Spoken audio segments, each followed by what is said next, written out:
it going, everybody? This is a quick video for the developer of Obsideo. Awesome new game on Steam.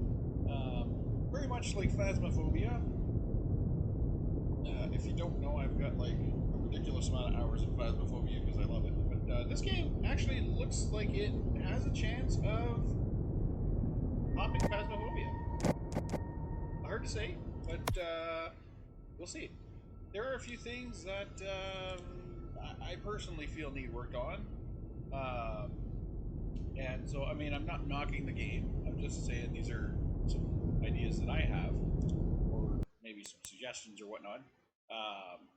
Came about with a conversation I had with the developer on one of my reviews. As you may or may not know, I do Steam reviews like crazy.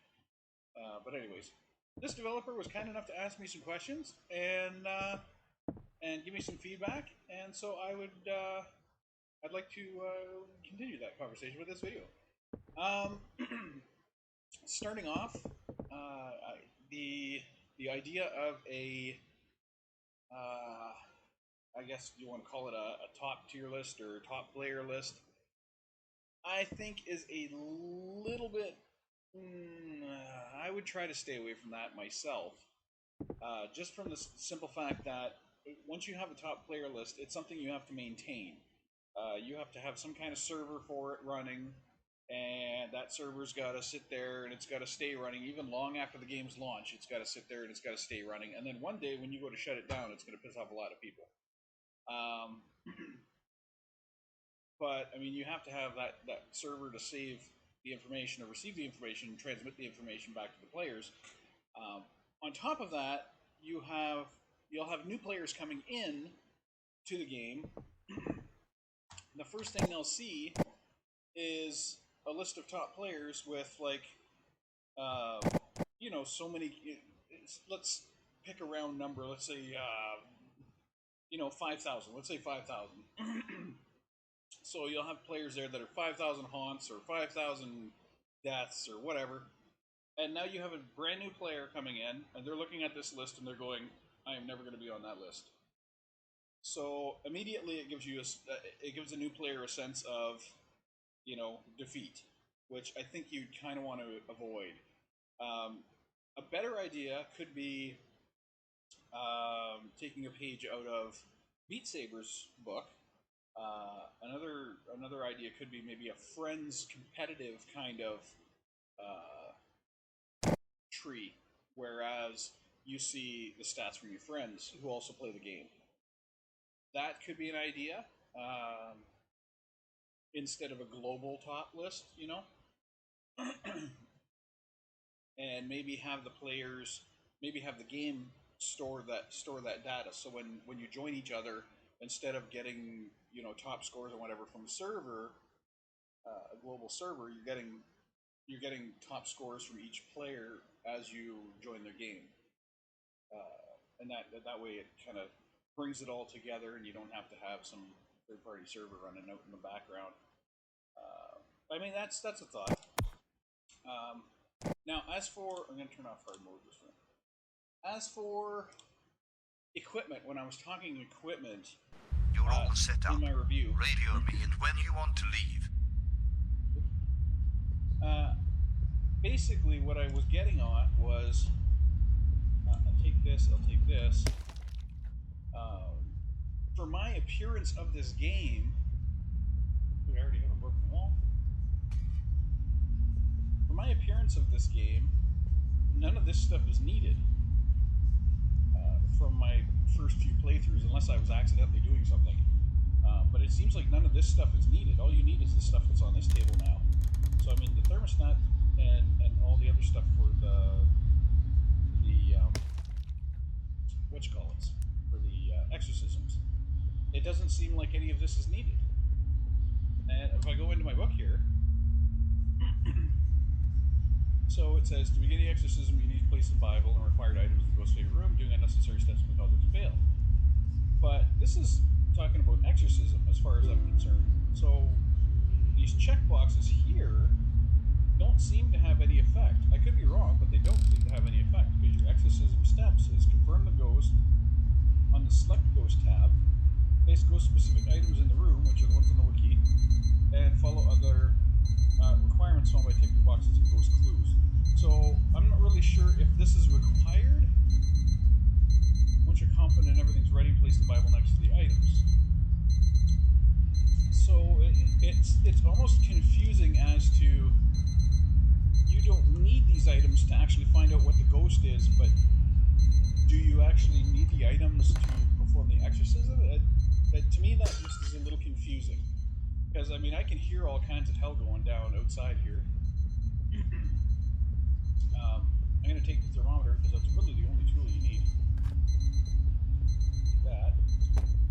Actually, let's just, off the top of our head, let's go to the eliminator here. Brings alarm clocks. So we've already narrowed it down to just one thing and we haven't even left the room. Now, as I leave the room, I do a quick survey. Let's turn this on. And I see, not sure what that is, broken something. Temperature goes up as I go this way, temperature goes down as I go this way. So I'm assuming ghost is somewhere in probably that room. I don't think he's in here. There's 2 in here. Broken plate, -7, -12. So the ghost is in that room right there. So I'll come back here real quick. Go back in my journal here. Excuse me. And I'll go smash the plates. Boom. Narrow it down even more. Open the door. Oh, look, I bashed the wall. Okay, so go back in here. And we've got wall 1, 2 somewhere.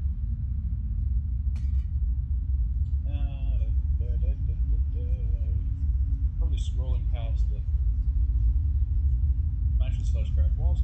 Look, I'm down to 2 ghosts already. Haven't even had her first haunt yet, and I'm already nailed it down to 2 ghosts.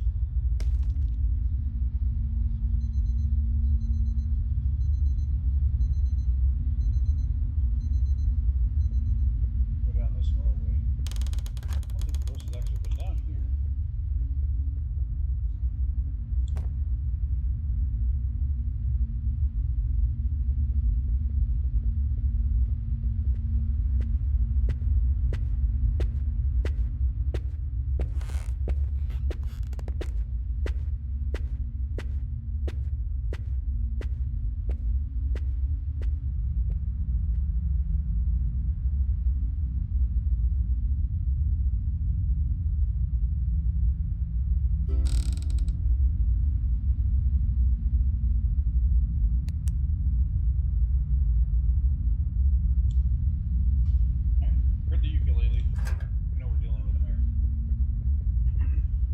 So you see, I basically left this room, went to one other room, and I already know what the ghost is. I know the ghost is in this room, and it looks like right at the foot of the bed, right here where this glass is broke, is where I need to perform the exorcism. So without really any investigation equipment at all, none of this stuff, I've been able to determine what the ghost is. I can go into the wiki here and see Mare, and I need a crucifix in a room. That's all I need. So I don't even know if you need to use anything in here.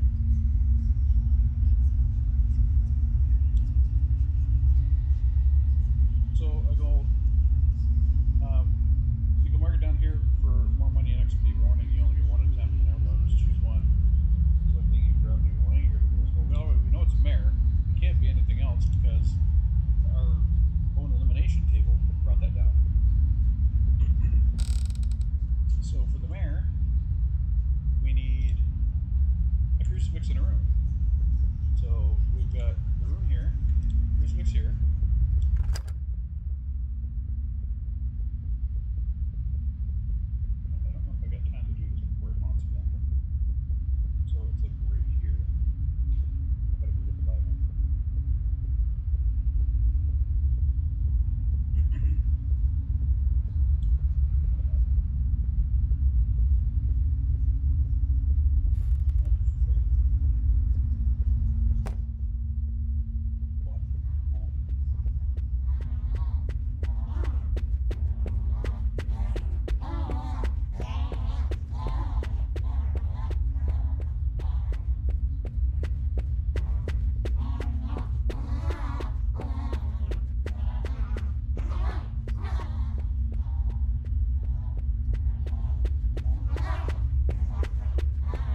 So, this being a mare, this should exercise it.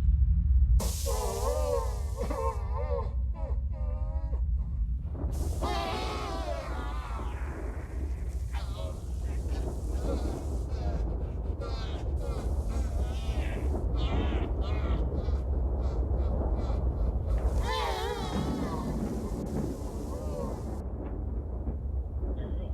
Done. So, I was able to exercise the ghost.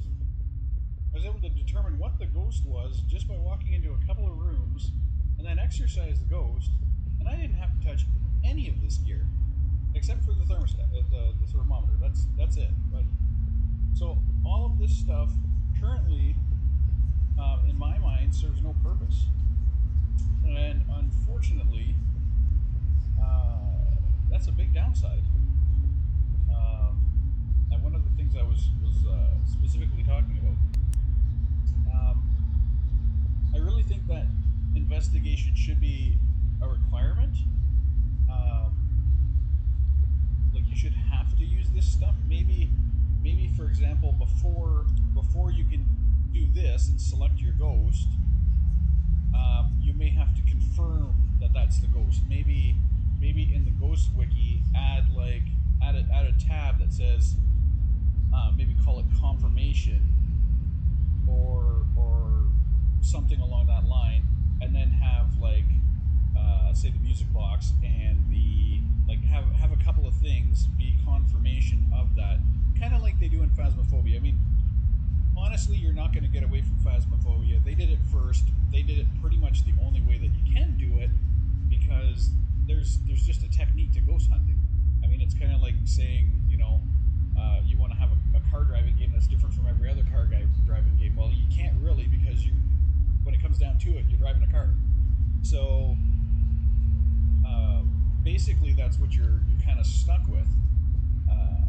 You may not want to follow Phasmophobia's footsteps, and I understand that's where your major draw here is, or where you're getting your kind of your push from. But there are some things that Phasmophobia does right that I feel basically every game in that genre is going to have to do, and that is force people to use these tools. I love the fact that you put the exorcism in here. That's one thing I've always complained about Phasmophobia, was kind of like, you go in, you find out what the ghost is, and then you just leave it to some imaginary team to get rid of the ghost. I've always felt that was horrible. And for so many hours in Phasmophobia, that's saying something. I really think they need this set up, but in that case, you beat them first. So it's going to be a back and forth, I feel, between games like this, between Phasmophobia and other games in that genre. It's going to be a back and forth of who does what first, but I have a feeling that once everything comes down to it, and everybody reaches the limit of, okay, here's the game, I have a feeling all these games are going to be fairly similar. And that's not a bad thing. That's not a bad thing. Because different games have different locations. They have. I absolutely love what you've done with the activity of the ghost, where it's breaking walls and smashing plates and stuff like that. Phasmophobia just has basic stuff. Like they'll have things being thrown and all that. You have like crucifixes will appear on the walls, and paintings will be flipped upside down, and writing on paintings and stuff like that, or writing on pictures and stuff like that. Blood-filled tubs, which I don't have one this time. I had one before. Writing on the mirrors. I mean, all of that stuff I feel Phasmophobia is missing, but you have it already. So, as far as I'm concerned, you're a step up as far as the ghost experience goes. Now you just need to bring up your investigation game, basically. There needs to be some more forced investigation, instead of just checking off a few things on the eliminator and saying, hey, it's a mare. Maybe, like I said, maybe you can keep the eliminator, so you can check down the list, end up with your ghost, then you got to go back to the wiki into here, and instead of requires crucifix and rune, maybe you can put another line here that says confirmation, maybe confirmation is, you know, the tape recorder and the EMF. So before you can actually exercise it, you got to take these tools, you got to go to the room, you got to use them, get your result, and then instead of manually checking these, like instead of just going, you know, click and click, have the game do that for you. So you have a list of your equipment, and then once you use, say you use the EMF in the room like I'm doing right now, you use that in the room, okay, say those are the requirements of the ghost, are those two things, then the game would go spirit box EMF. It would check that for you, and then you can select this. It wouldn't let you select anything until you have that done. That might be just a quick step to throw in there, a quick extra step to force the player to do. But it's going to force them to make use of that investigation equipment. It's going to make the player go, okay, this stuff is now useful. I have to use this stuff, and if I don't use this stuff, I can't exercise. So that's just my thought on that. Again, I do think that that there should be goals. You should have some kind of goal orientation. I agree with you that buying equipment is kind of a pain in the ass, so to speak. So like having players pay for their gear. I know they do that in Phasmophobia, but I've always kind of found it as it's almost like a rage quit situation, because you'll buy a whole bunch of equipment and then you go into a site and you're so paranoid about losing your equipment that you either don't investigate fully, or if you do investigate, get caught and lose your equipment, you're sitting there ready to rage quit because you just lost all your gear and now it's going to cost you yada yada yada to get it all back again. I don't like that myself. What I would much rather see is maybe purchasable boosts. So maybe back at your All right, I'm on my way. your place here. If you go back to here, you win, yay! Maybe you can put like a table back here with purchasable items on it, just as the thought. So maybe like a boost that will make you immune to the ghost for X amount of seconds, just in case you're caught in that ghost room. You know, you take that and then you're immune to the ghost. I don't know what it could be. Maybe it could be a swig of holy water. Who knows? Or maybe it can be an ampule of holy water. Something to make yourself immune. Maybe a purchasable Bible, so you can have more than one Bible on the map. Maybe you can bring a second Bible with you, something along those lines. And then at the end of the match, you reward the player with, you know, if they win, you reward them with some cash. As you say in your thing here, where actually was that? Here. Once you know what the ghost is, you mark it down here for more money and XP. So I assume at one point you're going to have money and experience in the game. I would personally like to see that. I would like to see money and some kind of purchasing system. Maybe not the equipment, like I said, because that's a little annoying. But maybe you can purchase buffs. Purchase like maybe the ability to walk faster for a few seconds, and have them in either pill format or a drink format. You know, kind of like The Witcher or whatever. That might be a thought, but I like the idea of buffs, and I like the idea of a reward system of some kind. So either money, experience. I mean, you can put levels in. You can have character levels. They don't actually have to mean anything. I mean, look at Phasmophobia. Levels mean absolutely nothing. You could be a level 1 and hang out with level, 300 people, and you're both in the same level. There's no difference as far as the experience goes. But having that level 300 character, you can look at that and go say, hey, I'm a level 300. You get a little boost of jumping that next level. So it's kind of a thing. I mean, just recently in Phasmophobia, I was at level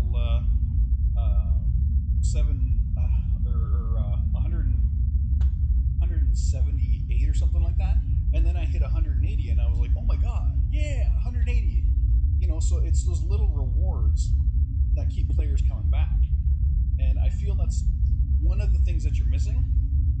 And I don't think a top player scoreboard is going to resolve that. It will for a few players, the ones that are actually on the board, but the ones that can never get on the board or will never get on the board, your people who have to work all day, your people who don't have time to put in, maybe they got a family and they can only play it every once in a while. It's not going to appeal to them because they're going to have no chance to get their name on that board. So just kind of play around with ideas of things that I feel would ring out to players as far as this is going to make everybody happy. Well, you can never make everybody happy, but this is going to make the majority of people happy. Something like a reward system where you get money, you can buy bonus items, things like that. So my thought is make the equipment required instead of just relying on the elimination list. Make the equipment required. B, give some kind of reward system, and C, give the player something to buy. Whether it's buffs, like I said, maybe a buff to make you invisible from the ghosts for a little bit, maybe a buff to up your speed a little bit for so many seconds, maybe a buff to see in the dark for a few seconds. It could be anything. You don't necessarily have to stay on the level of realism. You can throw in a little bit of mixed reality here. A cat eye vision, maybe a potion that gives you cat eye vision, or maybe a potion that gives you. We're already dealing with like haunted dolls and stuff, so it's not that far into the realm of science fiction to say you can take a bottle and take a drink and you can see a little better in the dark. Anyway, I hope this helps. Once again, thank you very much for reading my review and replying the way you did. I really appreciate it, instead of just going off and saying, well, you don't know what you're talking about, which a lot of devs do when you give them a negative review. But anyways, really like the game. Looking forward to seeing what you do with it in the future, and I'll definitely be keeping my eyes on it. I'm not gonna be one of those refunders. I'm gonna hold on to it because I'm seeing good things here, and I'm expecting to see more good things in the future. So take care. Thanks a lot. This is Jodian signing off. See you. Bye.